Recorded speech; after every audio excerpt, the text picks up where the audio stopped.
Law of अट्रॅक्शनमध्ये असं म्हटलं जातं, की सेल्फ टॉक खूप महत्त्वाचा आहे. तर एक्झॅक्टली सेल्फ टॉक काय असतो? तो कसा केला जातो आणि काय म्हटलं पाहिजे त्याच्यामध्ये? पॉझिटिव्ह असणं फार गरजेचं आहे. कारण की बहुतेक लोकं स्वतःला फार जास्ती जज करतात, क्रिटिसाइज करतात, टीका करतात. रोज सकाळी उठल्यानंतर दिवस खूप हॅपी गेला पाहिजे आणि खूप असा उत्साहाने भरलेला गेला पाहिजे. त्यासाठी कुठले 4 अफर्मेशन्स म्हणा किंवा कुठल्या 4 लाईन्स म्हटल्या पाहिजेत? आजूबाजूचा सर्कल इम्पॅक्ट करतो. पण मी सर्वात प्रथम म्हणेन, तुम्ही तुमच्या आतल्या सर्कलचं काय? तुम्ही जोपर्यंत तुमचं आतलं जे वातावरण आहे ते सुधारत नाही, तुमचं हं. बाहेरचं वातावरण पण निगेटिव्हच राहणार. माझं नशीबच खराब आहे. माझ्या बाबतीत नेहमी वाईटच होतं. हे जे शब्द आहे ते त्याच्या आयुष्याची वाट लावतायत किंवा त्याचं आयुष्य बिघडवतायत हे कितपत खरं आहे? हे खरं आहे, कारण की ज्यावेळेस ती व्यक्ती सारखे निगेटिव्ह वर्ड्स यूज करते, त्यावेळेस शब्दांमध्ये एक एनर्जी असते हां. आणि पॉझिटिव्ह शब्दांमध्ये पॉझिटिव्ह एनर्जी असते, निगेटिव्ह शब्दांमध्ये फार निगेटिव्ह. तर असं होतं का, की मोबाईलचा वॉलपेपर समजा आपण बदलला, तर त्या वॉलपेपरकडे बघितल्यानंतर ना आपली एनर्जी चेंज होते? हो,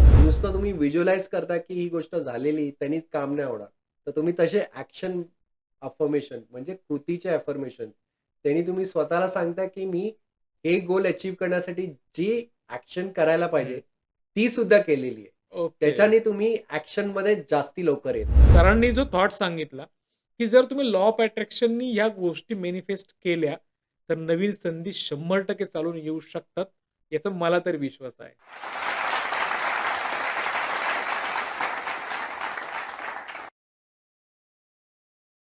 नमस्कार. मी गणेश कुंभार आपल्या सगळ्यांचं स्वागत करतो गोष्ट फायद्याची आपल्या पॉडकास्टमध्ये. मंडळी, सुरुवातीच्या हायलाइट्समध्ये आपल्याला कळालेलंच आहे, की आजचा पॉडकास्ट आपला कुठल्या विषयावरती आहे आणि या विषयावर मार्गदर्शन करण्यासाठी आज आपल्या स्टुडिओमध्ये पुन्हा एकदा आलेले आहेत आशिष मोकाशी सर, जे लॉ ऑफ अट्रॅक्शन कोच आहेत आणि लाईफ कोच आहेत. सर, तुमचं आमच्या स्टुडिओमध्ये पुन्हा एकदा खूप खूप स्वागत. धन्यवाद. पहिल्या पॉडकास्ट नंतर मिळालेला जो काही प्रतिसाद आहे, त्याच्यावरती आपण हा दुसरा पॉडकास्ट करतोय. सो आता आपण या पॉडकास्टमध्ये लोकांचे जे प्रश्न होते, की एक्झॅक्टली लॉ ऑफ अट्रॅक्शन करण्याच्या ज्या काही ट्रिक्स आहेत किंवा ज्या मेथड्स आहेत, त्या काय आहेत? अजून काय-काय त्यामध्ये मेथड्स असू शकतात. सो आपण त्याच विषयावरती आजचा पॉडकास्ट आपण करूयात. सर, लॉ ऑफ अट्रॅक्शनमध्ये असं म्हटलं जातं, की सकाळची जी वेळ आहे, ती खूप महत्त्वाची आहे. 5 मिनिटं जर तुम्ही स्वतःला दिलेत, तर लाईफ बदलू शकते. तर त्याविषयी सांगा? अर्थात, सकाळी जेव्हा आपण उठतो, त्यावेळेस आपण थीटा स्टेटमध्ये असतो हं. आणि ती स्टेट एक पवित्र स्टेट असते. कारण की ह्या स्टेटमध्ये आपण जे काही आपण सीडिंग करतो, आपण हां, जी काही बीज लावतो, हां. तसं आपल्याला ते झाड मिळतं. म्हणून ओके. जेव्हा आपण सकाळी एक पॉझिटिव्ह थॉट प्रोसेस आपला स्वतःला दिला, आपण एक पॉझिटिव्ह थॉटनी एक संकल्प घेतला, की हां, माझा आजचा दिवस चांगलाच जाणार आहे. हां, तर एखाद्या व्यक्तीनी स्वतःला सांगितलं, की माझा आजचा दिवस चांगला गेला आहे. हां. माझ्या बॉसनी माझी प्रशंसा केली आहे, कारण की मी फार सुंदर काम केलंय. असा थॉट ठेवला आणि एक पॉझिटिव्ह विचार त्यांनी घेतला. त्याच्याने संबंध दिवस घालवला, तर त्याचा दिवस चांगलाच जाणार आहे. त्याबद्दल काही शंका नाही. लॉ ऑफ अट्रॅक्शनमध्ये असं म्हटलं जातं, की सेल्फ टॉक खूप महत्त्वाचा आहे. तर एक्झॅक्टली सेल्फ टॉक काय असतो? तो कसा केला जातो आणि काय म्हटलं पाहिजे त्याच्यामध्ये? तर आता सेल्फ टॉक पॉझिटिव्ह असणं फार गरजेचं आहे. कारण की बहुतेक लोकं स्वतःला फार जास्ती जज करतात, क्रिटिसाइज करतात, टीका करतात आणि हां, त्याच्याने काय होतं, की आपलाच कॉन्फिडन्स डळमळतो. तुम्ही स्वतःला म्हणता, की मी हे काम चांगलं नाही करू शकणार. माझी तेवढी क्षमताच नाहीये. हं, माझी तेवढी केपेबिलिटी नाहीये आणि ह्याच्यामध्ये तुम्ही स्वतःला जास्ती दोष देता आणि म्हणता, की मी हे करूच नाही शकणार आणि तसंच घडतं. हं, पण जर तुम्ही स्वतःला एक मोटिव्हेशनल पॉझिटिव्ह टॉक दिला, त्याच्यामध्ये तुम्ही म्हटलं, की मी केपेबल आहे, मी पात्र आहे, ही गोष्ट कंप्लीट करण्याच्या मागे. तर ओके, मी आरामात ती गोष्ट कंप्लीट करू शकणार आणि ओके, त्याच्यानी मला सगळ्या माझ्या आतल्या क्षमता त्या जागरूक होतील. माझं पोटेन्शियल जागरूक होईल आणि मी तसा वागायला लागेन आणि माझे गोल्स मी निम्म्याहून कमी वेळात कंप्लीट करेन. Okay, okay. पण पर्टिक्युलर त्या सेल्फ टॉकमध्ये कुठल्या गोष्टी असायला हव्यात रेग्युलर रूटीनमध्ये? सेल्फ टॉकमध्ये मी म्हणेन, की तुम्ही जे तुमचे गोल्स ठेवता, तुम्ही हां, महिन्याचे गोल्स ठेवता, तुमचे आठवड्याचे ठेवता हां, आणि तुम्ही तुमच्या दिवसांचे गोल्स ठेवू शकता. हां, ते गोल्स कंप्लीट करण्यासाठी तुम्हाला स्वतःमध्ये काय बदल हं, करावे लागतील? तुमची ओळख ते गोल्स अचीव्ह करण्यासाठी कशी बदलावी लागेल, हं, तुमची आयडेंटिटी काय बदलावी लागेल, हं, त्यानुसार तुम्ही स्वतःला टॉक्स द्या. तुम्ही स्वतःला सांगा, की मी केपेबल आहे. हं. मी पात्र आहे ही गोष्ट कंप्लीट करण्याच्या मागे ओके, आणि मी स्वतःमध्ये माझ्यामध्ये ते सगळे रिसोर्सेस आहेत, ज्याच्याने मी ती गोष्ट कंप्लीट करू शकतो. ओके. अशा गोष्टींनी तुम्ही स्वतःला मोटिव्हेट करायचं आणि तुम्ही म्हणायचं, की माझ्यामध्ये ती केपेबिलिटी आहे, मी कॉन्फिडंट आहे आणि मी ती गोष्ट कंप्लीट करूनच राहणार. ओके, ह्याच्याने तुमचं माइंडसेट, तुमची आयडेंटिटी शिफ्ट होते आणि तुम्ही एक अचीव्हर माइंडसेटमध्ये जाता आणि ओके, जी व्यक्ती अचीव्हर माइंडसेटमध्ये जाते, ती काही करू शकते. त्याचा पोटेन्शियल आणि त्याची शक्ती फार मोठ्या स्तराला जाते. ओके. साधारणतः तुम्ही विराट कोहलीचंच उदाहरण घ्या. हां, विराट कोहली ज्यावेळेस त्यांनी एक दिवस तो अट्टहास घेतो, की मला ही मॅच जिंकायचीच आहे. हां, तो मॅचसाठी काही करतो तो. हां, एक साधारण उदाहरण घ्या, इंडिया व्हर्सेस पाकिस्तान होती. ऑस्ट्रेलियात ती मॅच होती आणि हां. त्या मॅचमध्ये विराट कोहली बघाल तर एक वेगळ्या स्टेट ऑफ कॉन्शियसनेसमध्ये हो, गेलेला. त्यांनी ठरवलेलंच, की मी ही मॅच जिंकणारच आणि त्यांनी हॅरिस रॉफला सिक्सर करेक्ट. मारले हो. आणि ती मॅच जिंकवलीच त्यांनी. Okay, okay. आता आत्मविश्वासावर जर आपण बोलतोय, तर मला एक सांगा, की रोजच्या रुटीन लाईफमध्ये म्हणजे आपण गोल अचीव्हमेंट ही एक वेगळी गोष्ट आहे. प्रत्येकाचे वेगवेगळे असू शकतात. पण रोज सकाळी उठल्यानंतर दिवस खूप हॅपी गेला पाहिजे आणि खूप असा उत्साहाने भरलेला गेला पाहिजे. त्यासाठी कुठले 4 अफर्मेशन्स म्हणा किंवा कुठल्या 4 लाईन्स म्हटल्या पाहिजेत? सर्वात प्रथम त्यांनी होपोनोपोनो प्रेयर म्हणायला पाहिजे. हं, I take 100% responsibility of my life. हं, मी माझ्या आयुष्याची 100% रिस्पॉन्सिबिलिटी घेत आहे. हं. I am sorry. Please forgive me. Thank you. I love you. Okay, आणि ती भावनेने म्हणा. त्याच्यानंतर त्यांनी अफर्मेशन्स असे द्यायला पाहिजेत, की माझा आजचा दिवस चांगला गेला आहे. ओके. म्हणजे तुम्ही भूतकाळात जात आहात. तुम्ही व्हिज्युअलाइज करत आहात, की हां, माझा दिवस चांगलाच गेलेला आहे. ओके. नंतर म्हणा, विपुलता माझ्याजवळ आकर्षित होत आहे. Okay. Abundance is attracted towards me. म्हणजे हां, माझ्याकडे विपुलता येत आहे युनिव्हर्सकडून. हां. एक धन्यवाद द्या तुम्ही युनिव्हर्सला. नंतर म्हणा, मी आजचा दिवस फार जास्ती एनर्जीने घालवत आहे. ओके. मग तुमची एनर्जी सतत पॉझिटिव्ह राहते हं. आणि म्हणा, मी आजच्या दिवसात उत्कृष्ट एफर्ट्स दिलेले आहेत. ओके. त्याच्याने तुम्ही एक स्वतःच्या ब्रेनला सांगत आहात, की तुम्ही काही झालं तरी एफर्ट्स मोर दॅन 100% दिलेले आहेत. त्याच्यामुळे तुमचा दिवस तर चांगला जाणारच आहे. मग आता हे नॉर्मल कुठेही उभं राहून म्हणायचं का मिरर समोर म्हणायचं? हे तुम्ही मिरर समोर पण म्हणू शकता. आरशासमोर तुमचा कॉन्फिडन्स अजून जास्ती वाढेल. हां. तुम्हाला स्वतःवरती विश्वास अजून जास्ती येईल आणि ओके. तुम्ही बिलीव्ह कराल, की ती गोष्ट घडली आहे. काही लोकांना खूप निगेटिव्हिटी असते आणि त्यांच्या आयुष्यात सतत काही ना काहीतरी चुकीचं होत असतं त्यांच्या दृष्टिकोनातून आणि मग त्यांच्यातून असे शब्द तोंडातून बाहेर पडतात, की माझं नशीबच खराब आहे.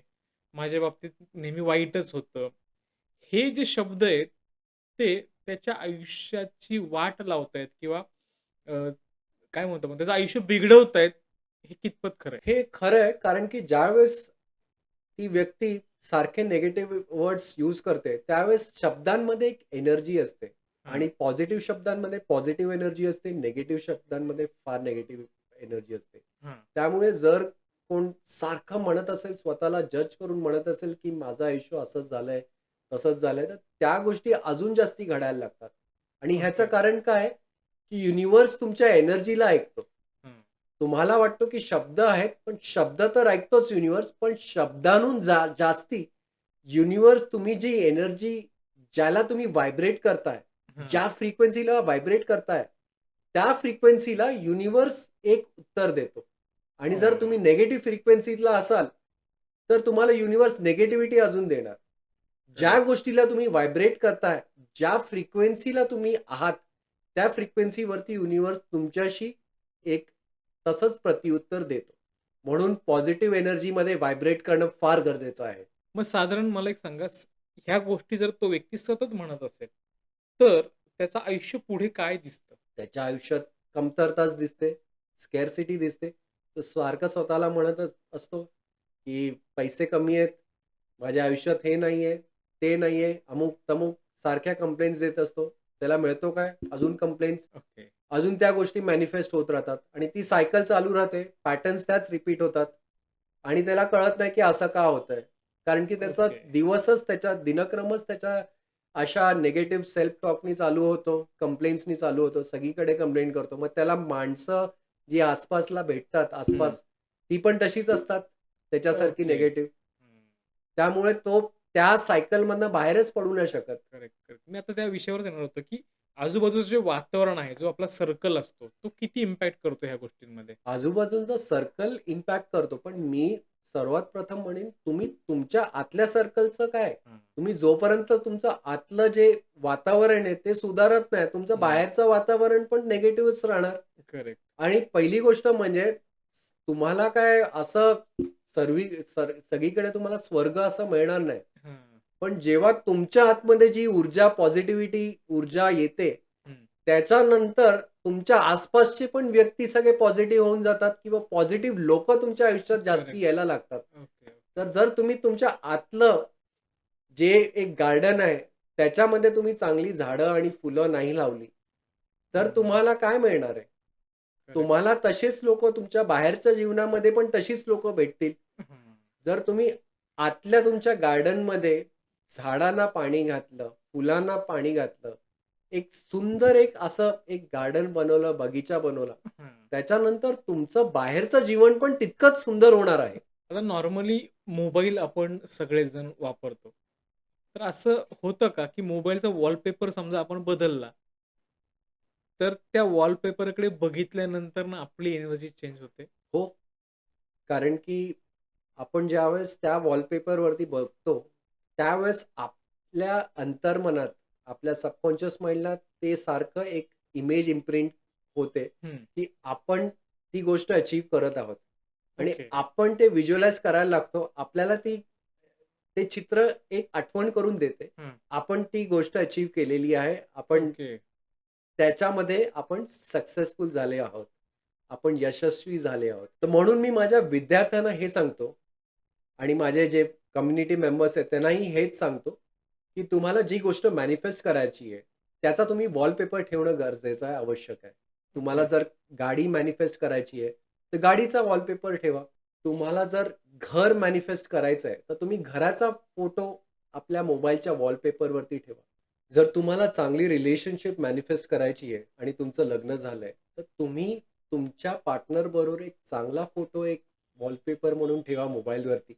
ज्याच्यामध्ये तुम्ही आणि तुमचे पार्टनर आहात, एक हॅपी स्टेटमध्ये आहात. ते बघूनच तुम्हाला इतकी जास्ती पॉझिटिव्हिटी येईल. तुम्हाला असं वाटेल, की तुमची रिलेशनशिप चांगली आहे आणि ती तशीच राहणार आहे. ओके. तर तो इफेक्ट लगेच होतो मॅनिफेस्टेशनमध्ये. असं म्हणतात की झोपण्यापूर्वी 15 मिनिटं आपला सबकॉन्शियस माइंड ॲक्टिव्ह असतो. त्याच्यामुळं झोपण्याची 15 मिनिटं खूप महत्त्वाची आहेत. तर एक्झॅक्टली त्यावेळेस काय म्हटलं पाहिजे, कसं म्हटलं पाहिजे, जरा त्याविषयी सांगा? झोपण्यापूर्वी आपलं सबकॉन्शियस माइंड ओपन असतं. आपलं अंतर्मन एक ओपन असतो, रिसेप्टिव्ह असतो. हं. त्यामुळे एक पॉझिटिव्ह स्टेटमध्ये ज्यावेळेस जर तुम्ही झोपला, तर तुमचं सबकॉन्शियस माइंड तसंच काम करतो. म्हणून तुम्ही झोपण्यापूर्वी तुमच्या सबकॉन्शियस माइंडला जे इन्स्ट्रक्शन्स देता, सबकॉन्शियस माइंड ते तसंच करतो. एक तुम्ही पॉझिटिव्ह अफर्मेशन देऊ शकता. I am abundant. माझ्याकडे विपुलता आकर्षित होत आहे. हं. मी हेल्दी आहे आणि मी फार जास्ती एक मनी अट्रॅक्ट करत आहे. त्याच्याने ओके. तुम्ही पैसे पण अट्रॅक्ट करू शकाल. तुम्ही असंही म्हणू शकता, की मी दररोज माझे गोल्स सहजतेने अचीव्ह करतोय. ओके. असं मॅनिफेस्टेशन तुम्ही म्हणू शकता. अट्रॅक्शन अफर्मेशन म्हणू शकता. ज्याने तुमचं मॅनिफेस्टेशन फार लवकर होईल. आणि तुम्ही ते अफर्मेशन्स एक लिहाल तर अजून जास्त इम्पॅक्ट होईल. कारण की ओके. तुमचं सबकॉन्शियस माइंड त्या गोष्टीला बिलीव्ह करेल. कारण की लिहिण्याने तुम्ही ती एनर्जी एक वास्तवात आणत आहात आणि तुमची रिॲलिटी फार लवकर शिफ्ट होते. कारण की तुम्ही ती गोष्ट लिहीत आहात. मी असं ऐकलं की ऑडिओ जे असतात, ते पण याच्यावेळेस खूप वर्क करतात. हो, नक्कीच. तुम्ही काय करू शकता, तुमचे अफर्मेशन्स 10 लिहू शकता. तुम्ही हेल्थबद्दल लिहू शकता, करिअरचे अफर्मेशन्स लिहू शकता, हां. तुमच्या रिलेशनशिपचे अफर्मेशन्स लिहू शकता आणि वेल्थसाठी तुम्ही लिहू शकता. हां. तेच अफर्मेशन जे तुम्ही लिहिलेले आहेत, हां. वर्तमान काळात लिहिलेले आहेत, की अशा गोष्टी झालेल्या आहेत. हं. त्या गोष्टी तुम्ही वाचा आणि त्याचं रेकॉर्डिंग ऑडिओमध्ये करा ओके. आणि झोपण्यापूर्वी त्या ऑडिओ रेकॉर्डिंग्सला ऐका. आणि जर हे तुम्ही रेकॉर्डिंग्स दिवसातून कमीत कमी 2दा तुम्ही त्या रेकॉर्डिंग्सना ऐकलं हं. आणि ते फीलिंग्सही आणले, तर तुमच्या आयुष्यामध्ये बदल फार लवकर घडून येतात आणि तुमचा मॅनिफेस्टेशन लवकरात लवकर घडायला लागतो. आणि तुम्हीही तसे वागायला लागतात. तुमच्या बिहेवियर्समध्ये चेंजेस होतात. तुमच्या व्यक्तिमत्त्वामध्ये चेंज होतात. तुमची आयडेंटिटी शिफ्ट होते आणि तुमची आयडेंटिटी शिफ्ट झाल्यावर, तुमची ओळख शिफ्ट झाल्यावर तुमची रिॲलिटी, तुमचं वास्तव्य बदलायला लागतो. आता असं म्हटलं जातं, की जसं आपण पैशासाठी काही अफर्मेशन्स म्हणतोय, पैशाला अट्रॅक्ट करण्यासाठी काही गोष्टी म्हणतोय. तर ते म्हणताना काही गोष्टी टाळल्या पाहिजेत, पण त्या टाळल्या जात नाहीत. तर त्या कुठल्या आहेत? टाळल्या अशा गोष्टी पाहिजेत, त्या म्हणजे तुम्ही स्कॅरसिटीवरती जास्ती फोकस करताय. म्हणजेच तुमच्याकडे नाही आहेत पैसे. तुम्ही कंप्लेन करताय, की माझ्याकडे नाही आहेत. तुमच्यावरती कर्ज आहे आणि तुम्ही जर म्हटलं, की मी कर्जमुक्त आहे, तर हं. This is the wrong word. तुम्हाला ओके. म्हणायचं आहे, की मी फायनान्शियली फ्री आहे. ओके. तुम्हाला असं म्हणायचं आहे, की मी अबंडंट आहे. तुम्हाला हं. असंही म्हणायचं आहे, की माझ्याजवळ पैसे अट्रॅक्ट होतात, आकर्षित होतात. ओके. मनी फ्लोज थ्रू मी. म्हणजे पैसा माझ्यातून वाहतो. पैसा जसे तुम्ही कमवता, तसे तुमच्याकडून पण फ्लो होणं गरजेचं आहे. म्हणजे हां. तुम्ही पैसा तो चांगलं कार्य करण्यासाठी वापरताय. करेक्ट. तुम्ही पैसे तुमच्या बिझनेसमध्ये पण इन्व्हेस्ट करताय. जर तुमचा एक संकल्प आहे, की हं. बिझनेस तुम्हाला उभारायचा आहे, तर तुम्ही पैसे ते चांगल्या कार्यासाठी, बिझनेससाठी इन्व्हेस्ट करताय. तर तुम्ही असं एक अफर्मेशन तयार करायचंय, की ज्याच्याने तुमच्याजवळ पैसे येत राहतील. तर तुम्हाला एक साधी अफर्मेशन्स मी देतो. हं. ज्याच्याने तुमचा एक फायदा होईल. तुम्हाला हे म्हणायचं आहे, की मनी फ्लोज थ्रू मी. म्हणजे तुम्हाला असं म्हणायचं आहे, की पैसा माझ्याकडून वाहतोय. पैसा माझ्याजवळ आकर्षित झाला आहे आणि पैसा माझ्याजवळ अमाप आलेला आहे. असे ओके. छोटे-छोटे अफर्मेशन्स म्हणायचे आहेत. आणि जर तुम्हाला एक साधं उदाहरण देतो. हं. तुमचा जर आज पगार 50,000 आहे, हं. तर तुम्ही असा विश्वास तर ठेवू शकाल ना, की माझा पगार लवकरच 1,00,000 झालेला आहे. हं. तर तुम्हाला फक्त अफर्मेशन असं द्यायचं आहे, की माझा पगार 1,00,000 झालेला आहे आणि मी सहजतेने कमवत आहे. ओके. तसं तुम्ही युनिव्हर्सला सांगू शकता. ओके. बरेचदा काय होतं, की तुमचा पगार 50,000 असतो, पण हं. तुम्ही 2 करोड मागतो. तर हां. हे युनिव्हर्सला पण पटत नाही, तुम्हाला पण पटत नाही. हां. तो डाउट क्रिएट होतो. डाउट क्रिएट होतं, तिथून फ्रिक्शन होते आणि त्यामुळे तुम्हाला रेझिस्टन्स फार जास्ती येतो. हां. म्हणून तुम्ही तुमची फ्रिक्वेन्सी छोट्या टप्प्या-टप्प्याने वाढवायची आहे. म्हणजे हां. जर तुमचा पगार 50,000 असेल, तर तुम्ही 1,00,000 ची फ्रिक्वेन्सी आणायची आहे. हां. जर 5,00,000 असेल, तर एक 6-7 लाख, 10,00,000 असतील, तर 20,00,000 असं ओके. करत-करत हळू तुम्ही वाढवू शकता. ओके. जर तुम्ही 1 करोड वरती असाल, तर तुम्ही मागू शकता, की मी 1.5 करोड कमवतोय, हां. 2 करोड कमवतोय, असं करून वाढू शकता. पण बऱ्याचदा असं लोकांच्या कमेंट्स असतात, की आम्ही जॉब करतोय. सो जॉब करणारा बरेचदा सरकारी जे हे असतात, वर्कर्स असतात किंवा आपण जॉब करणारे म्हणू. त्यांचं म्हणणं असतं, की माझा पगार समजा आता 50,000 आहे. तो लईत लई मी रिटायरमेंट होईपर्यंत 10, 15, 20,000 मी वाढेल. आणि तुम्ही काय सांगताय 1,00,000 झाला पाहिजे असं तुम्ही मॅनिफेस्ट करा. मग ह्या केसमध्ये कसं काय शक्य होऊ शकतं, की त्यांचा पगार 1,00,000 झालाय? तुम्ही नोकरीतून 50,000 कमवत आहात. पण जर तुम्ही विश्वास ठेवून एक मॅनिफेस्ट केलं, की मला युनिव्हर्सकडून 1,00,000 मिळाले, तर असंही होऊ शकतो, की युनिव्हर्स तुम्हाला एक बिझनेसची अपॉर्च्युनिटी देतोय, ज्याच्यातून ओके. तुम्हाला महिन्यातला 50,000 मिळतात. तर ते ओके. झाले की 1,00,000. हां, हां, नोकरीचे हां. 50,000 आणि ह्याचे बिझनेसचे 50,000. दोन्ही मिळून ओके. 1,00,000 झाले.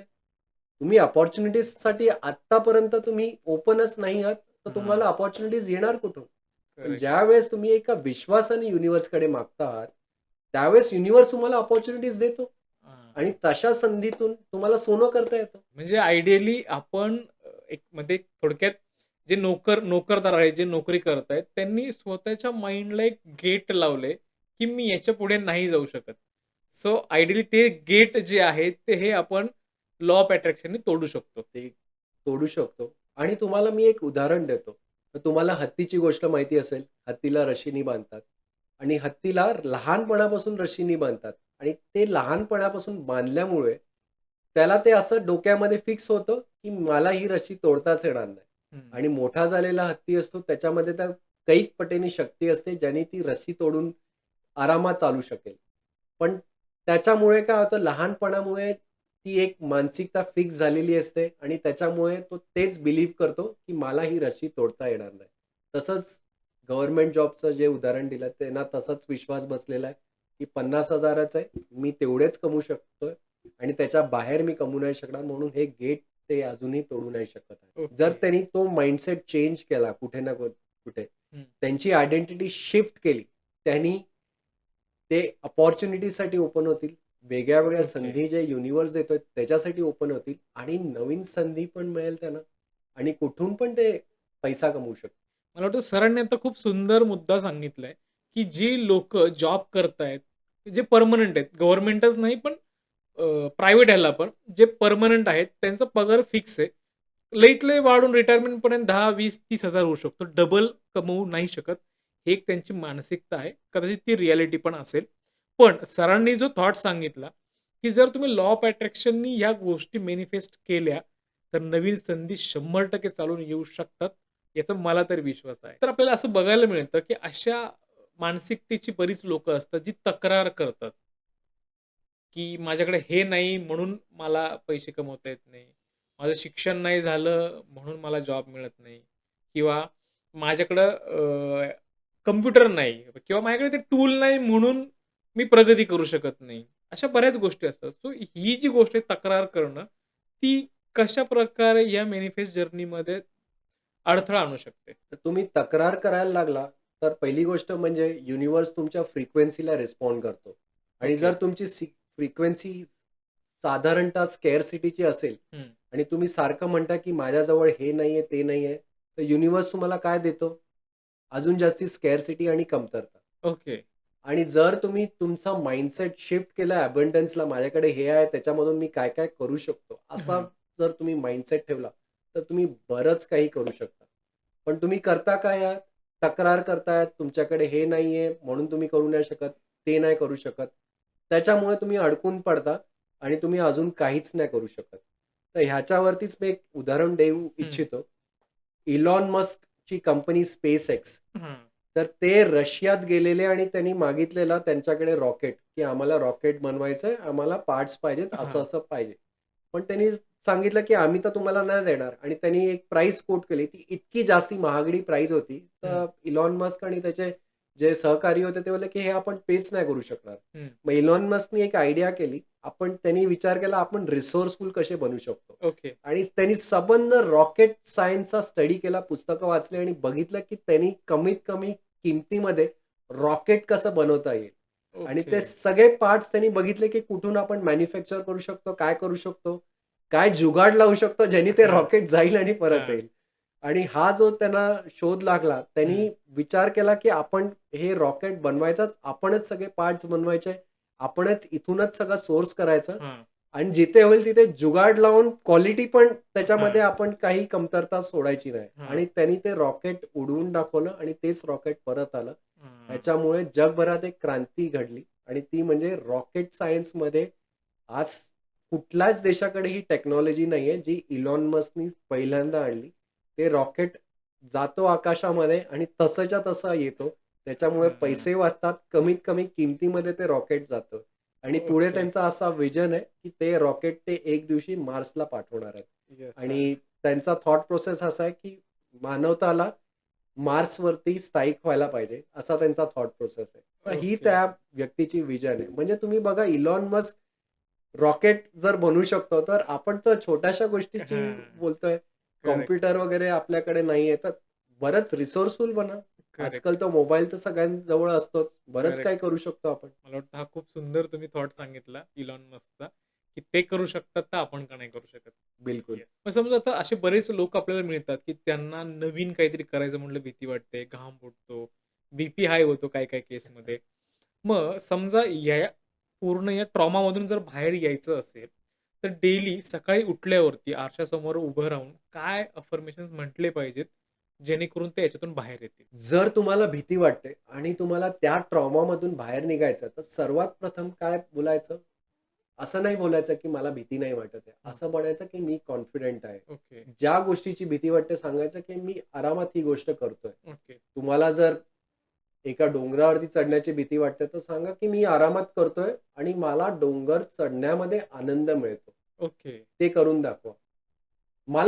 मी स्वतःचं उदाहरण देतो. मला पोहण्याची भीती होती, बरेच वर्ष ओके. होती. आणि मी इतका घाबरायचो, पाण्याला भ्यायचो, की मला असं वाटायचं, की मी बुडून जाणार. कारण की हं. लहानपणी मी एकदा पाण्यामध्ये उडी टाकलेली आणि बाहेरच येताना माझ्या नाकातोंडात पाणी गेलेलं. ओके. कसाबसा बाहेर आलेलं. पण एक दिवशी मी एक संकल्प घेतला, की मला काही करून पोहायचं आहे हं. आणि मला हे जे काय ते मला शिकायचं आहे. कारण की हं. मी आता नाही शिकलो तर कधीच नाही शिकणार. हां. मी स्वतःला पुश केलं आणि पाण्याची जी भीती होती, हं. ती माझी हळू जाऊ लागली. मला एका कोचनी मला शिकवलं, की हं. असं तुम्हाला पोहायचंय आणि ओके. रोज मला फक्त एक पाण्याच्या एक्सरसाइजेस करायला लावल्या.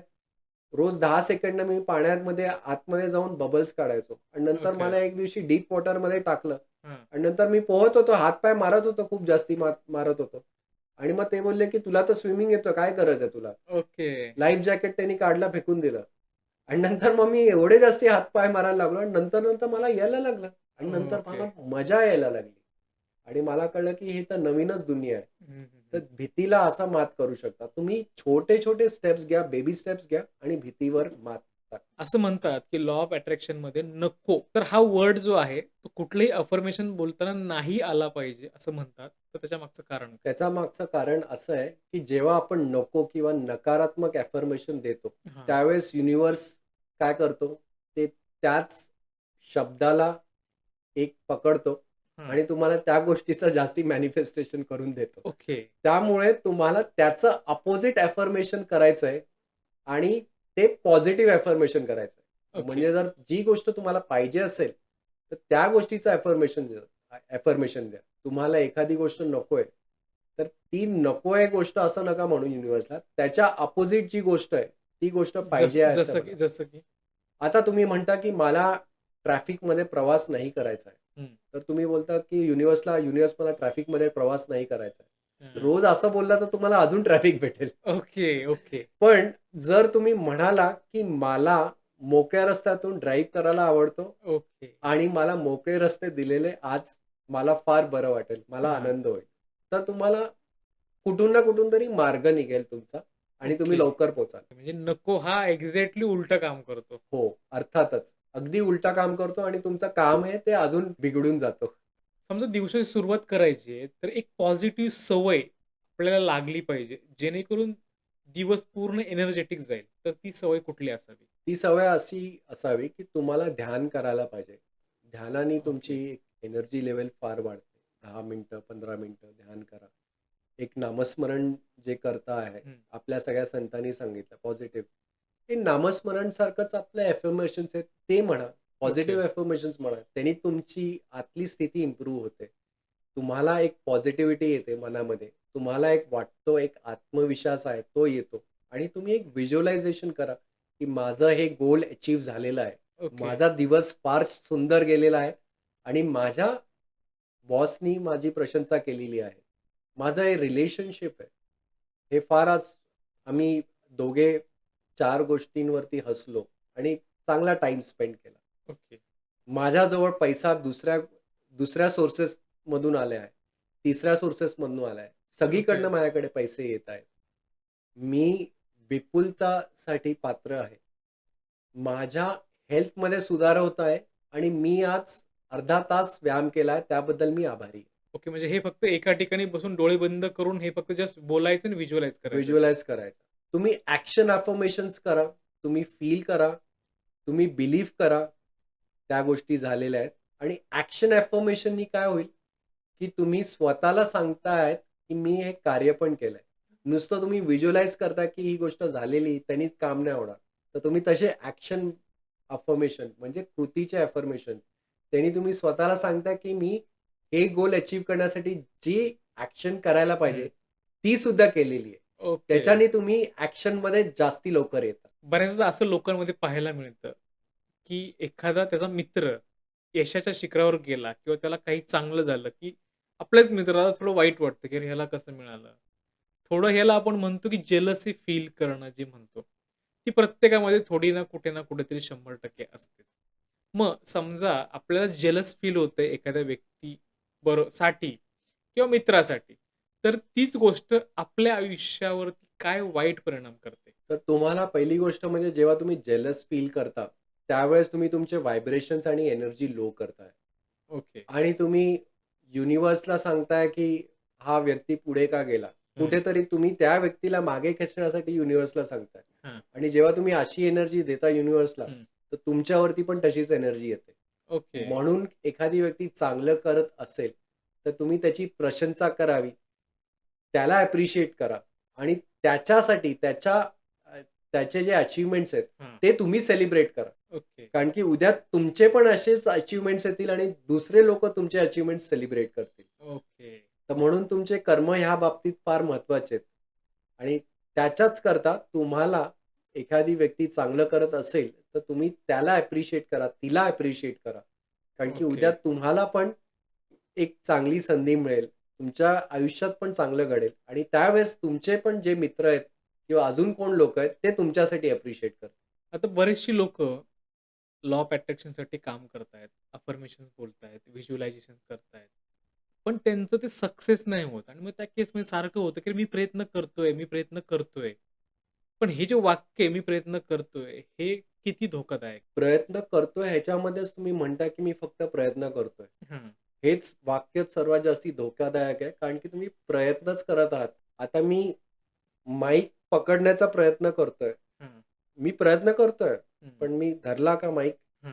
मी प्रयत्न खूप करतोय, पण काही होतंय का? हं. मी माईक धरला आहे. हं.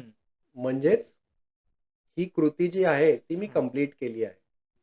पण ज्यावेळेस तुम्ही प्रयत्न करता असं म्हणताय, तुम्ही प्रयत्नच करत आहात. पण ओके.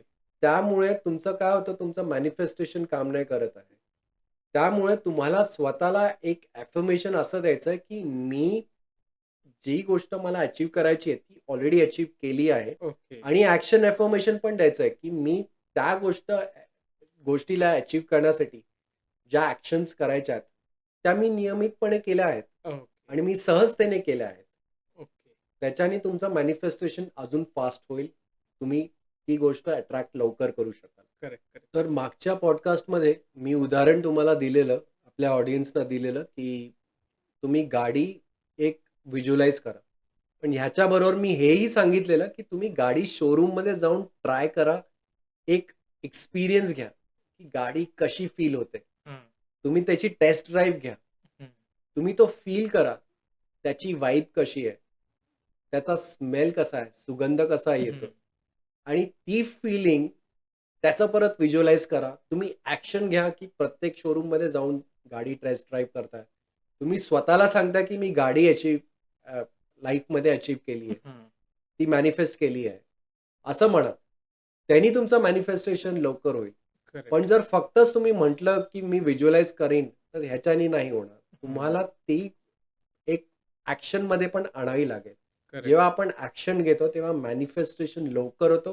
कारण की युनिव्हर्स तुम्हाला एक पुश देतो, की तुम्ही ॲक्शन ही घेत आहात. तर त्यामुळे तुमचं मॅनिफेस्टेशन लवकर होणारच. कारण की तुम्ही ॲक्शन पण घेत आहात गोलसाठी आणि व्हिज्युअलायझेशन पण करत आहात. ओके. म्हणून फक्त मी प्रयत्न करतोय, हे वाक्य धोक्याचं का आहे? कारण प्रयत्न करतो आणि गोष्ट करून दाखवणं हां. ह्याच्यामध्ये बरंच फरक असतो. त्यामुळे त्या गोष्टीला तुम्हाला साध्य करायचं असेल, तर ती गोष्ट करून दाखवायची.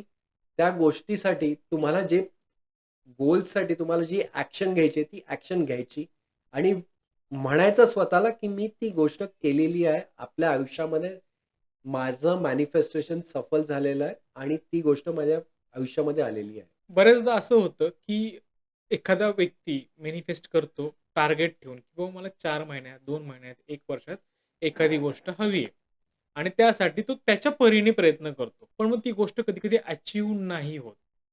मग समजा ते टार्गेट अचीव्ह नाही झालं, तर त्याच्यानंतरनं काय करायचं? तर कधी-कधी काय असतो, की तुमचे गोल्स तुमच्या फीलिंग्स, थॉट्स, बिलीफ्स, ॲक्शन बरोबर अलाईन नसतात. ओके. म्हणजे एका लेव्हलला असायला पाहिजे. तुमचे जे गोल्स आहेत, त्याच्याबरोबर तुमचे फीलिंग्स असायला पाहिजेत, तुमचे थॉट्स, विचार असायला पाहिजेत हं. एका लाईनवरती. तुमचे बिलीफ्स असायला पाहिजेत. या सगळ्या गोष्टी अलाईन असायला पाहिजेत. आणि जेव्हा तुम्ही गोल्सही ठेवता, ते गोल्स पण तुम्ही असे ठेवायला पाहिजेत, जे फार ईझी पण नाही आहेत आणि फार एकदम तुमच्या आवाक्याबाहेर नाही आहेत. एकदम हां. असे नाही आहेत, की जे खूप जास्ती कठीण आहेत. हां, तुमच्या सबकॉन्शियस माइंडला पण वाटायला पाहिजे की हे अचीव्ह होतात. हां. आणि तुम्ही ज्यावेळेस गोल्स व्हिज्युअलाइज करता त्यावेळेस त्या फीलिंग्स आणायला पाहिजेत की ते गोल्स ऑलरेडी अचीव्ह झालेले आहेत. ओके. तो बिलीफ आणायला पाहिजे की मी आरामात हा गोल अचीव्ह केलेला आहे. तो हं. विचार आणायला पाहिजे मी गोल अचीव्ह केलेला आहे. आणि त्या ॲक्शनमध्ये पण तशी एनर्जी आणायला पाहिजे की तुम्ही तो गोल आरामात अचीव्ह करत आहात. ओके. म्हणून जर तुमचा गोल अचीव्ह नाही झाला तर ठीक आहे. पण तुम्हाला मूव्ह ऑन करून नवीन फ्रेश गोल स्वतःला द्यायचा आहे. आणि त्याच्यामध्ये आता डबल एनर्जीनी काम करा आणि फीलिंग्स, थॉट्स, बिलीफ्स, ॲक्शन या सगळ्या गोष्टींना अलाइन प्रॉपरली करायला पाहिजे. ओके, तर ओके. मी मगाशी तुम्हाला उदाहरण दिलं, गव्हर्नमेंट जॉबमधली व्यक्ती आहे. तिचा पगार आहे 50,000 आणि अचानक एक्स्पेक्टेशन युनिव्हर्सकडनं केली की 1 करोड हं, द्यायचा. तर तसा पॉसिबल नाहीये. हं. तुम्ही 50,000 वरनं 1,00,000ची उडी मारा, 2,00,000ची मारा, 3,00,000ची मारा. पण ती टप्प्याटप्प्याने मारा. हां. आणि जर तुम्ही असं एकदम युनिव्हर्सकडे 50,000 वरनं 1 करोड, 2 करोड मागितले तर हं, ते तुमच्या सबकॉन्शियस माइंडला पण लॉजिकल नाही वाटत. हं. तर ते तर असं पॉसिबल नाहीये. म्हणून टप्प्याटप्प्याने तुम्ही तुमची फ्रिक्वेन्सी वाढवत राहा. म्हणून एखाद्याचे गोल्स अचीव्ह नाही झाले तर त्याचा ॲनालिसिस करा आणि परत तुम्ही रिस्टार्ट करा. आणि त्याच्याने तुमचं मॅनिफेस्टेशन फार लवकर होऊ शकतो. कारण की तुमच्यामध्ये क्लॅरिटी आहे आणि करेक्ट. युनिव्हर्स क्लॅरिटीला रिवॉर्ड करतो. क्लॅरिटीलाच महत्त्व देतो. तुमच्यामध्ये ज्या दिवशी क्लॅरिटी आहे, तुम्ही फार लवकर लॉ ऑफ अट्रॅक्शननी बरंच काही साध्य करू शकता आणि जीवनामध्ये पुढे जाऊ शकता. कारण की तुमच्यामध्ये ती एक शक्ती आलेली आहे, ज्याच्यामध्ये तुम्ही ॲक्शन घेऊ शकता बिकॉज ऑफ दी क्लॅरिटी. असं म्हणतात, की लॉ ऑफ अट्रॅक्शनमध्ये जो काही सक्सेस मिळाला आहे, छोटा असो, मोठा असो, तो सेलिब्रेट केला पाहिजे. तर असं का? त्याच्याने काय होतं, की तुमच्या ब्रेनला एक सवय होते, की मला सक्सेस मिळतोय आणि तुमचा ब्रेन पण एक्स्पेक्ट करतो, की मला सक्सेस मिळाल्यावर सेलिब्रेशन करायला मिळतो आणि ओके, तुमच्या ब्रेनमध्ये एक पॉझिटिव्हिटी येते आणि तो तुम्हाला अजून पुश करतो. ओके, तुमचं सबकॉन्शियस माइंड, तुमचं अंतर्मन तुम्हाला पुश करतो, की सक्सेस मिळाल्यावर सेलिब्रेट होतोय, म्हणजे अजून त्या दिशेने काम करायला पाहिजे.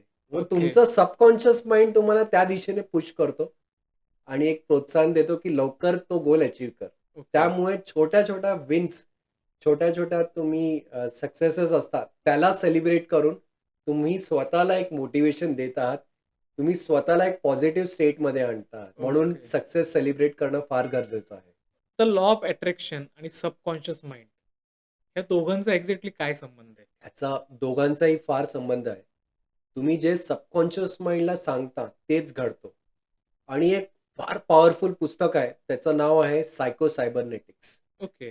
आणि त्या पुस्तकामध्ये दिलंय, की जी तुमची सेल्फ इमेज असते, हं. त्याच्यानुसारच तुम्ही घडता. ओके. ह्याचा अर्थ काय, की तुमची जी ओळख आहे, जी हं, तुम्ही स्वतःला पटवून दिली आहे, की मी असाच आहे. हं. त्याच्यानुसारच तुम्ही मॅनिफेस्ट करता, त्याच्यानुसारच तुम्ही बनता. जर तुम्ही ओके. स्वतःला सांगितलं, की माझ्यामध्ये ते पोटेन्शियल आहे, की मी हे बनू शकणार. आज हं. तुम्ही जर एक बिझनेसमॅन आहात, तुम्ही महिन्याला 5,00,000 कमवत आहात आणि तुम्ही स्वतःला सांगितलं, की मी 10,00,000 आरामात कमवतोय हं, महिन्याला. हं, माझ्यामध्ये ती क्षमता आहे, मी हं, करू शकतो. हं. तर तुम्ही तसे ते बनता, तशा ओके, ॲक्शन्स घेता, तशा कृती करता ओके, आणि त्याच्याने तुमची सेल्फ इमेज बदलते आणि तुम्ही ती गोष्ट लवकरच अचीव्ह करता. Okay, okay. तर सबकॉन्शियस माइंड कसं प्रोग्राम होतं, की तुम्ही स्वतःला सेल्फ टॉक देताय. तुम्ही जर्नलिंग करून स्वतःला सांगताय, की माझ्यामध्ये ही पोटेन्शियल आहे. तुम्ही स्वतःची सेल्फ इमेज म्हणजे आयडेंटिटी चेंज करत आहात. हं. जेव्हा तुम्ही स्वतःची ओळख आणि आयडेंटिटी बदलताय, तुम्ही स्वतःला सांगताय, की माझ्यामध्ये मिलियन कमवण्याची क्षमता आहे आणि ओके. त्यावेळेस तुमच्याकडे ती एनर्जी येते. कारण की तुम्ही स्वतःला एका मिलियनेअर सारखे ट्रीट करत आहात आणि तुम्हाला तो कॉन्फिडन्स येतो, की मी अचीव्ह करू शकणार. आणि ज्यावेळेस तुम्ही स्वतःची इमेज बदलता हं. आणि स्वतःला सांगता, की माझी नवीन इमेज आहे, त्यावेळेस तुम्ही तसे वागायला लागता. म्हणजे ओके. हा चष्माच घ्या ना, ह्याचं उदाहरण. हा चष्मा मी घातलाय, आता काढला हं. आणि ज्यावेळेस घालतो, त्यावेळेस माझी आयडेंटिटी बदलते. हां. आणि तेच सायको सायबरनेटिक्स या पुस्तकामध्ये दिलंय. ज्या लोकांनी स्वतःची आयडेंटिटी कुठे ना कुठेतरी बदलली, हां. काही लोकांनी एक कॉस्मेटिक सर्जरीज केलेल्या, हां. छोट्या-मोठ्या केलेल्या, पण त्याच्यानी त्यांच्या व्यक्तिमत्वामध्ये इतका जास्ती बदल झाला, की जी लोकं एकदम शाय होते, लाजाळू होते, तीच लोकं एकदम हां. कॉन्फिडंट करेक्ट, झाले करेक्ट. आणि त्या लोकांनी बरंच काही आपल्या आयुष्यामध्ये अचीव्ह केलं. हां. म्हणजे काय, की सेल्फ कॉन्सेप्ट तुमचा बदलला आणि काही करेक्ट. लोकांना फक्त एका सर्जननी, सायकॉलॉजिस्टनी सांगितलं, की तुम्ही बिलीव्ह करा, की तुमच्यामधले काही दोष नाहीयेत. ते दोष हं, गेलेले आहेत. हं. ते बिलीव्ह करून सुद्धा ते जास्ती कॉन्फिडंट बनले. ओके. ह्याचा हा अर्थ आहे, की जोपर्यंत तुम्ही सबकॉन्शियस माइंडला नाही समजून सांगत, की हं, तुमची ओळख बदलली आहे, हं. तोपर्यंत सबकॉन्शियस माइंड पण विश्वास नाही ठेवत. ज्या दिवशी तुम्ही सबकॉन्शियस माइंडला एक पटवून देता, की माझी ही नवीन ओळख आहे. हां. मी मिलियनियर फ्रिक्वेन्सीवरतीच ऑपरेट करतो. माझ्यामध्ये ती एनर्जी आहे. तर ओके. सबकॉन्शियस माइंड पण तुम्हाला ते अचीव्ह करण्यास मदत करतो. Okay, okay. म्हणूनच स्वतःची ओळख आणि आयडेंटिटी चेंज करणं फार गरजेचं आहे. ह्यानी तुम्ही ओके. बरंच काही अचीव्ह करू शकता. सो आता एक शेवटचा प्रश्न. आपल्याकडे यंग सबस्क्रायबर खूप आहेत. सो त्यांना असं वाटतं, की आपला एक ड्रीम जॉब मिळवायचा आहे. सो तो ड्रीम जॉब मिळवण्यासाठी काय मॅनिफेस्ट केलं पाहिजे? काय वाक्य म्हटली पाहिजेत? काय मेथड वापरली पाहिजे? कधी ते म्हटलं पाहिजे? जरा याविषयी सांगा. तर ह्या ड्रीम जॉबसाठी तुम्ही त्या जॉबबद्दल माहिती मिळवू शकता. हं, त्या जॉबचं एन्व्हायर्नमेंट कसं आहे, कल्चर कसं आहे, हं, तिथे कोण-कोण व्यक्ती काम करतात. जर तुमचे कोण मित्र निघाले किंवा हं, तुम्ही कोणाची तरी ओळख काढली हं, आणि एक थोडेफार प्रश्न विचारून एक आयडिया घेतली, की काय टायमिंग आहे, हं, कॅफेटेरिया कसं आहे किंवा समोर काय आहे वगैरे. हं, थोडंफार तुम्ही एक एक आयडिया घेतली. हं. त्याच्याने तुम्ही व्हिज्युअलायझेशन सुरू करू शकता. हां. आणि एकदा व्हिज्युअलायझेशन तुम्ही सुरू केलं, तर त्याच्याने काय होईल, की तुमचं एक आत्मविश्वास तुमचा त्याबद्दल दृढ बनेल, की हां. तुम्हाला वाटेल, की तो जॉब माझ्यासाठी बनलेला आहे हं. आणि मी तो जॉब आरामशीर अट्रॅक्ट करू शकतो. ओके. आणि तुम्ही हे म्हणाल, मी पात्र आहे त्या जॉबसाठी. तर तो जॉब आहे एकतर तुम्ही आरशासमोर उभे राहून बोलू शकता असे हं, अफर्मेशन्स. नंतर तुम्ही म्हणू शकता पाण्याबद्दल. हं. पाण्याला तुम्ही एक इंटेन्शन द्या, की मला हा जॉब मिळाला आहे आणि मी ह्या जॉबसाठी पात्र आहे. मला सहजतेने हा जॉब मिळाला आहे आणि मी ह्या जॉबमध्ये फार काही जास्ती व्हॅल्यू देऊ शकतो. ओके, एवढंच अफर्मेशन्स आणि इंटेन्शन्स द्या पाण्याला आणि ते पाणी पिया. ओके. आणि ह्याच्याने काय होईल, की जेव्हा-जेव्हा तुम्ही पाणी पियाल, हं, तुमचा आत्मविश्वास एक स्ट्राँग होईल. हं.